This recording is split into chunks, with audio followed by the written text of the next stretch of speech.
make them win. Now make them win. Now make them win. Tell them start back from the beginning.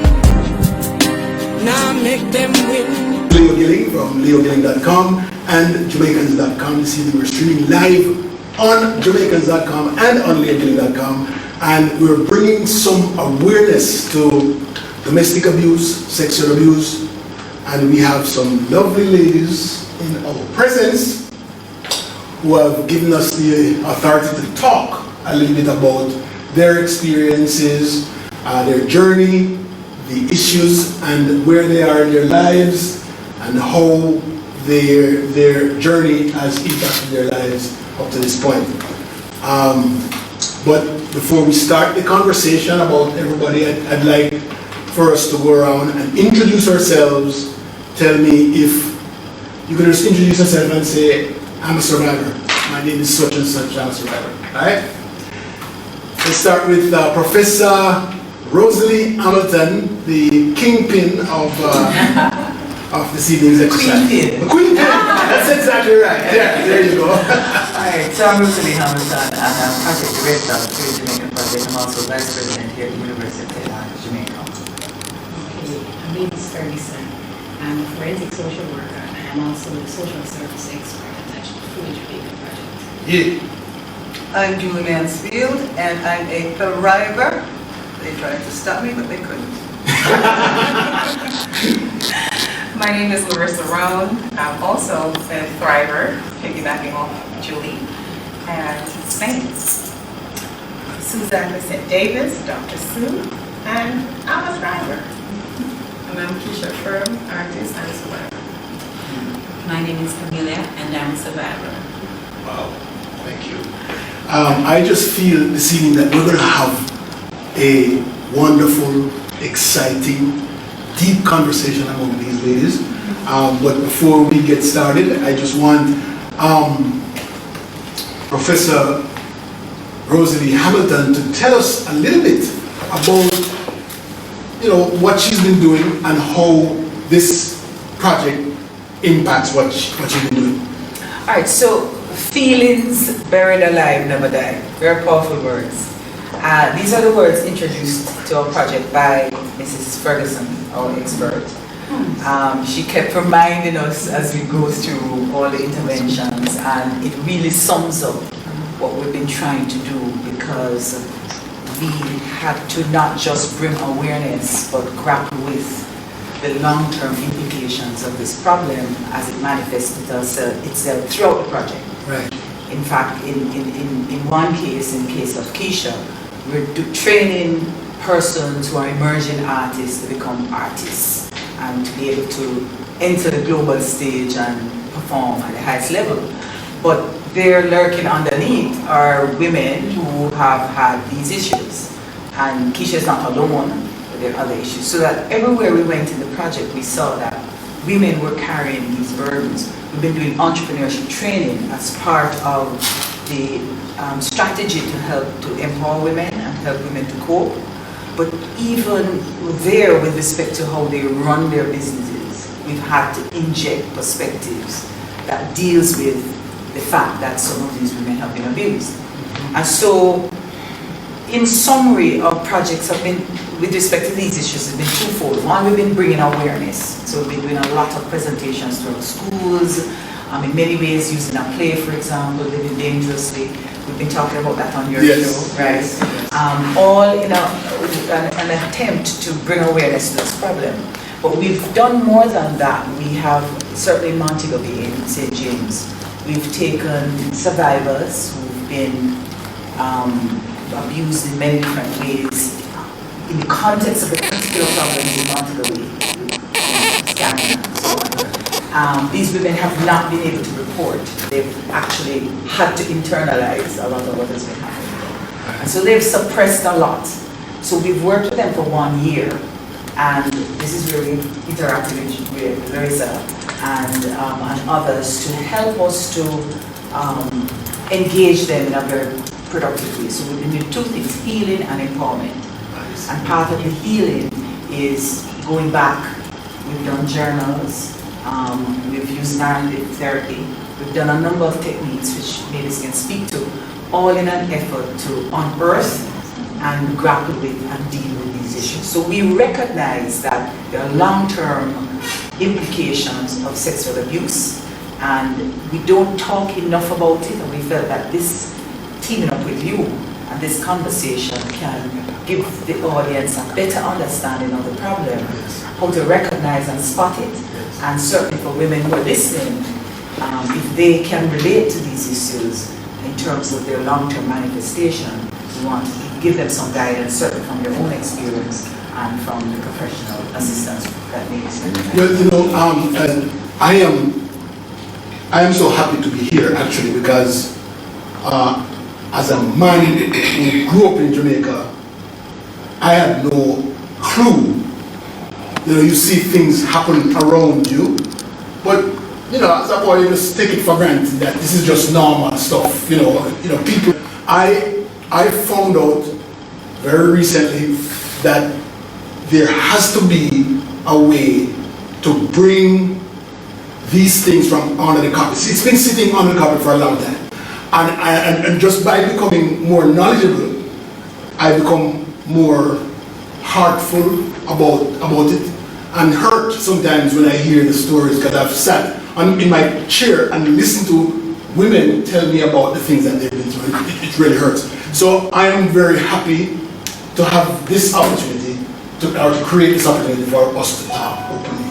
And I want to go one by one, if you don't mind. And I'd like to talk with Julia. You have 5 minutes to tell us your journey, please. 5 minutes?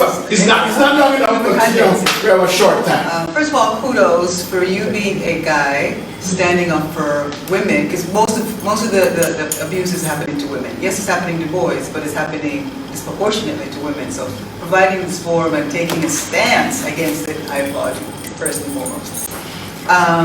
That being said, I've been talking about my story since 2013. Because sadly I had a child who was also abused, and that sort of set Your child? Yes, my children, actually my children. But that set the stage for me to be silent no more, because I felt guilty in my silence, and that my silence led to their abuse. That being said, what happened to me, I was 8 years old when my uncle, my mother's brother, tried to rape me for the first time. Say that one more time, please. I was 8 years old when my mother's brother tried to rape me for the first time. And part of my journey included several molestations, several rapes, an abortion at age 15 without anesthesia. My mother has 8 brothers, 4 of them are known abusers. 2 of them are their own kids. So it has been a problem in my family, a very large problem in my family. So when I started talking, the more I talk, the more empowered I am. Having found my voice, it's hard to be silent anymore, because for me, my silence is complicity with the abusers. My silence is telling the abusers, I agree with what you did. And I can't, especially knowing that my children are also suffered sexual abuse. Okay. All right. I'm going to ask you a couple questions, right? Because this makes no sense to me, right? You said that you had an abortion at 15. At age 15. And I don't need any name, but was this a family member? Yes. That got you pregnant? Yes. All right. And then you said something about your child or your children? My children. Okay, so I have 2 girls. They're 28 and 22 now. And I told the story recently where I don't believe in physical. I don't hit my kids. Never hit my kids. I hit my 28-year-old. I hit her once. She was about 11 years old. And the reason I hit her is because we were in the car taking her to my sister's house. And she just became she just did not want to get out of that car. Did not want to go, wouldn't tell me why she wouldn't want to go. So I literally pulled her out of the car and slapped her. Only to find out years later that the reason she didn't want to go was because my sister's husband was raping her. She was 11 years old. So had I spoken a little bit sooner, maybe I could have saved her. Just maybe. You know, there are a lot of people around me who don't take their kids to anybody's house to spend holiday or anything. I understand. I understood that very, growing my kids, you know. But your uncle? No, my sister's husband did that. Oh, my uncle with me? Yeah. It wasn't one uncle. It I told you, 5 minutes ain't enough. Oh, you said it wasn't one uncle? Oh, no. No. It started with one. All right, so you're going to jail, right? No. No. Are they live in Jamaica? No. Oh, okay. No. One is in London, one is in New York. So have you pursued taking them to jail? I've been advised by counsel because it's something I'm pursuing. I don't think there is any Statute of limitation and things like that. No. At 11 years old, right? I was 8 years old when it started. I was 8 years old when it started. But were you living in Jamaica I at was that time? living in Jamaica. You know, I'm going to get back to you. Thank you very much for that.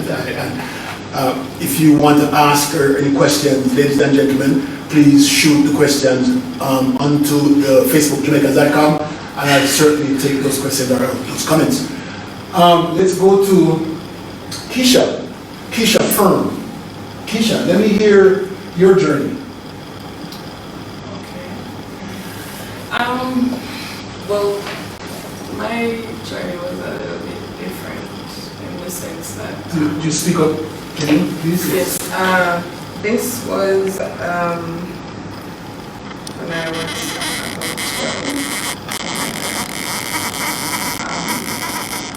This man came along and I was told that he was my dad or whatever. You were told that he was your dad? Yeah. Was he your dad? No, he wasn't. Okay.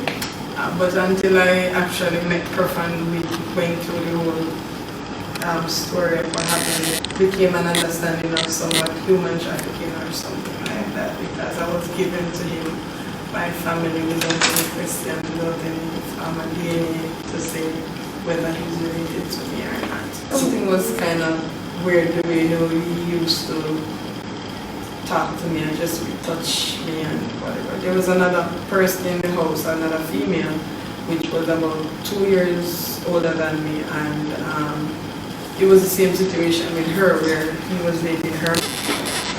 You to tell me, what is it that you felt? Can you remember how you felt during that time when he touched you? Well, the feeling is somewhat unexplainable to be honest, because the feeling never leaves. It's just, I'm still feeling, I would say, empty, because you still don't understand why all this thing happened the way it did. So you kind of somewhat feel very disgusted with yourself, and it's a hurt and a pain that just don't go. Julie, when it happened to you, was it a situation where he held you down? He held you down? Yeah. Yeah. So this was. I remember a few things from childhood with such. Tell me, give the feeling that I want to take me there. It's, first of all, I just remember this monster, and that's what it felt like. This monster, like literally the head flashing side to side like a lion with its prey in its mouth. That's what it felt like. That's what it looked like to me. And he had his entire body lowered onto my 8-year-old body. And with one, and I hope I can be as graphic as as I'd like to be without cussing. It's okay. But, yes. But with being held down on the ground, this is on a beaten path. We were going from my grandparents' house to go visit another uncle, right?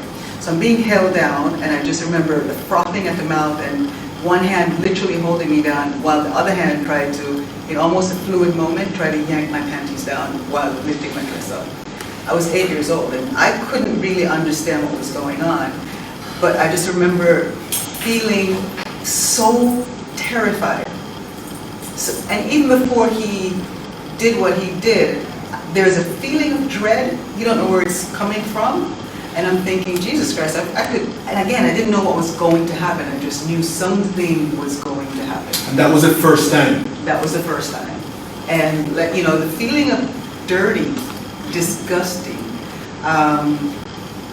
confusion, absolute confusion, because here you are with your uncle, your mother's brother, who's supposed to take care of you, not try to violate you in such violent manner. So it was all at once, dread, confusion, dirtiness, because you start looking at your body like, oh my God, what is this thing? Did you fight back? Oh, absolutely. As much as I could as an 8-year-old child. Yes. And then what happened the next morning? Did you tell anybody? I didn't tell anybody. It's strangely enough, like I said, we were going to see one uncle. I'm with one uncle going to see the other uncle.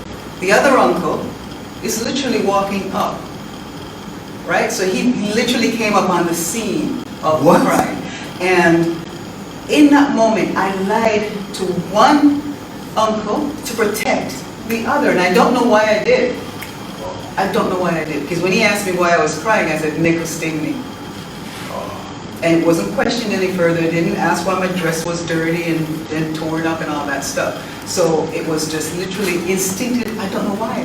Yeah, but you said that there were other uncles. Let me leave you. I'm going to come back to you again, okay, because this is quite interesting stuff. All right, so let's go to Larissa. Larissa. Yes. Let's hear your journey. Okay, so like Julie, I'm just finding out when Julie started talking. 2013 was when I started talking as well. What brought that on was I too found out in 2013 that 2 younger cousins were also molested by the same person that molested me for years. My story is a little bit different because my story spans generations. I am a 3rd generation rape victim of my grandmother's husband. And it all began, I was 5. I went to my grandmother's house the very first time. My parents went out of town. Unfortunately, they couldn't get back in time, and I had to sleep over for the night. First time at her house. And her husband struck. I remember him coming in the room. I was just as happy, very vivacious, perky little kid. And he came in the room and asked me this one question that I can never get out of my head. His first question was if I know how to kiss. I was 5. Hell no, I don't know how to kiss. So he then proceeded to ask me if I wanted him to teach me, which I responded no. But that never stopped him. So he started with the touching. He started sticking his slimy, grimy tongue in my mouth. That was his way of teaching me how to kiss, and it progressed from there to, the digital penetration and all of that. And then you lost me there. What is digital penetration? Your fingers. Using your fingers. Digits stuff. Duh. Okay, I'm sorry. Please. And it went from that to when he was done doing whatever he was doing, he told me that I can't tell anyone, because if I told anyone, no one's going to believe me. They would tell me that I'm lying, I'm just a little liar. But, and he also threatened if I said anything to anyone, he was going to first say that I'm lying, they're not going to believe me, and he's going to harm. He's going to harm my grandmother, he's going to harm my mom, and the whole works. But my mom came the next day, my parents came to get me, and I went home with my mom. As soon as I got there, I told my mom what happened. And yeah, that was good. But I told my mom what happened. I remember my mom pulling my underwear down. She checked me to find out if he had penetrated me, which he didn't. And she pulled my aunties back up and she told me not to say anything to anyone, especially my dad. Your mom? My mom, yes. I didn't know then. It took me into adult years that I found out, I realized then why my mom took that action. Because my mom was also raped by this man from she was 6 until she was 16. And she was afraid. And so, why am I feeling nervous? Okay. So, yes, my mother was also raped by him. And so, when I found out much later in life, that is why my mom, she told me not to say anything. However, my not speaking about it caused this to progress. It just continued because I also caught this man with my baby sister. She was 3 years old. And Hold on. You say you caught. I caught him. I saw him with my baby sister. How old were you? I was 13. She's 10 years younger than me. What did you do? That was the first time I spoke again about what was happening. Because mind you, I was 5 when my mom told me not to speak. I didn't. And my parents had migrated by this. They were living overseas. I ended up back at my grandmother's house. Long story, can't do it in 5 minutes. But I ended up back at my grandma's house, and my sister, my baby sister, was also there. And when I caught him the night with her, I started pounding on the door for him to let her out. And he literally opened the door and flung her at me as if she was a rag doll. And I literally huddled and caught her like that. And I remember going to the back of the house and I just cried my eyes out, holding on to my sister for dear life. And the following morning, I told my aunt. And I remember them taking me to my grandma's house, and they made some calls and called my mom, told her what was happening. They split us up for a bit. My sister was sent to my aunt, and I was sent to my grandaunt. No one told my grandmother what was going on. But I got sick, and long story short, I was sent right back because my grandaunt couldn't keep me because she was afraid that I was going to die on her. So she sent me back into the situation, which meant my sister had to come back. And so it continued. I was 11 years old. I actually moved back to the house, and he started raping me from that age on. Because at 5, he didn't penetrate, right? No. So when he started that at 11. Yes. He started raping from 11 onward. Where was it that he did it the first time? Oh, you're asking some hard questions here. The very first time he did that was actually in my grandmother's room. In my grandmother's Your bed. grandma knew? I believe that. I believe that now, that my grandmother knew. All throughout the years now, I didn't, but now. I want to step in a little bit and to especially thank USA for funding our project because I discovered that a lot of men in particular, although they say that men are the main perpetrators of abuse. Not that men are not being abused, but men are the main perpetrators of violence against women and girls. A lot of Jamaicans are not aware what goes on in Jamaica. And we have kind of taken a position of not saying anything or being told not to say anything because of embarrassment and all kinds of things like many parents have actually told their children not to say anything. They will beat up if it's a brother, take some action and tell them don't say anything. That forward. I found out, as I said earlier, about 2 younger cousins that were also molested by him. And after I found that out, I slipped into depression because I thought that was my fault. Because had I spoken about it earlier, they would have been spared. And Question. Got you? Anybody got you? No. No. I pressed charges. You pressed charges? Yes, I did. 2013. Oh, And that's so what okay. happened. All right, okay. Yes, propelled that, yes. So go back to you. But let's put some of the data in perspective because we keep talking about the jail. About 25% of women who've been abused sexually reported. And of that amount, less than 5% end up in conviction. Is there a law in Jamaica about it? On this thing? Of course. Lots of them. But again, just to say, 25% reported of that, less than 5% end up in conviction. But you know what, I'm going to interject, I'm sorry. Go ahead. I think part of the problem with that, with the conviction rate, is that it's so culturally accepted. Right. So when you have your peers judging you for something they also did, they're unlikely to, it's just a little sex. Yes. Nothing wrong, man. I just look a sexy man with her, not kill her. And I've heard that said, at least he didn't kill her. Right. So it's that cultural acceptance that says it's a little sex, why convict him? And especially in Rizzy's case where the grandfather was 86 when she prosecuted him. So they're looking at an 86-year-old man, not the Well, age he I was. don't even care. I didn't need to just go to the jail, you know, so, your turn. I'm so interested in this though, guys, right? Alright, so it was November 3rd, 2015 when my mother, my aunt, passed away. So I went to UA and I looked at her body and my stomach sank.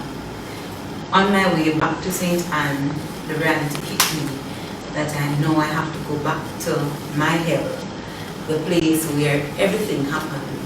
Oh, your hell? Yes. Okay. The place where, What does that mean? Why you have to go back? because that's where she lives. Okay, so you have to go back to where your mom is.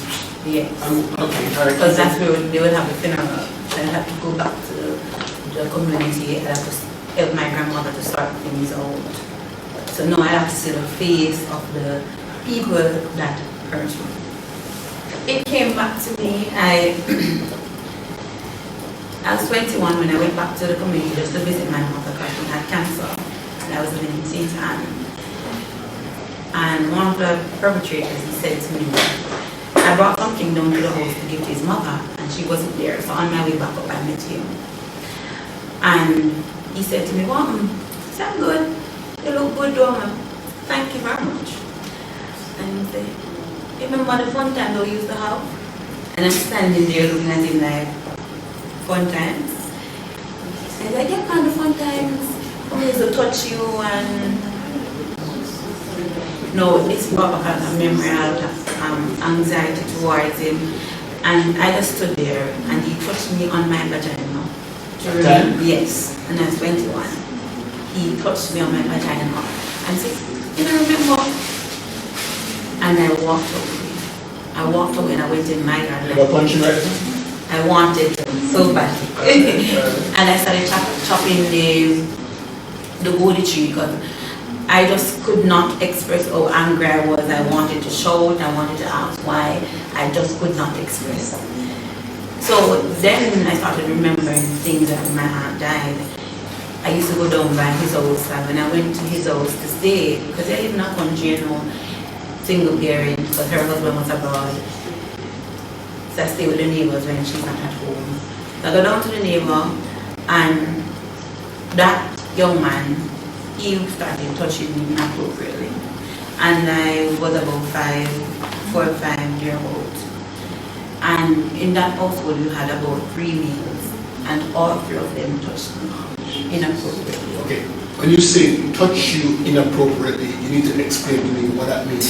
Exactly. What that means? I can remember one of them putting me in the city and running his, and I remember the shorts very clearly, white, gold, royal blue, crepe material, and he put me on the city and he used his hand to caress my thighs and then touched me on my vagina. And I know that the other one happened in a room with all the cousins where he did the same thing and he kissed me. Now, moving from there are cases when boys wanted to explore. So I went up to Top Yard and about 1, 2, 3, 4, 4 or 5 boys. They put me on the ground to lie down in dirt, took off my panties, and they experimented with a piece of steak.